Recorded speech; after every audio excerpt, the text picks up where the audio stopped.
বাংলাদেশের সবচেয়ে বড় আলেম আল্লামা মির্জা আব্বাস।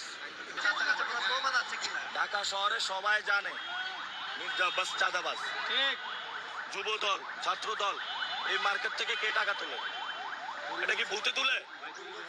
পরিবহন সেক্টর থেকে টাকা তোলে কে? ভূতে তোলে নাকি শেখ হাসিনা তোলে?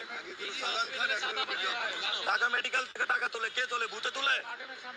পার্ডেমের এখান থেকে টাকা তোলে কে? ভূতে তুলে? এগুলো তো ভূতে তুলে না। ওই ভূতটা হলো মির্জা আব্বাস। এটা হাওয়ার মধ্যে থাকে আর একটা সন্ত্রাসী বাহিনী পালে। চাঁদাবাজি করে, ও টাকা দেওয়ার সময় কে চাঁদা রসিদ দেয় নাকি?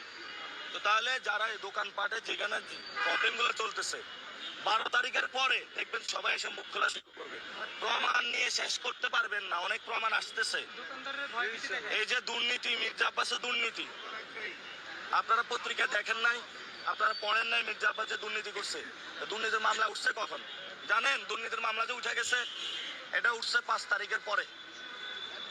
5 তারিখের পরে এই দুর্নীতির মামলা ওনার উঠে গেছে। উনি এখন বাংলাদেশের সবচেয়ে বড় আলেম আল্লামা মির্জা আব্বাস। ইনসাফ নিউজ, সত্য প্রসারে সর্বদা প্রস্তুত।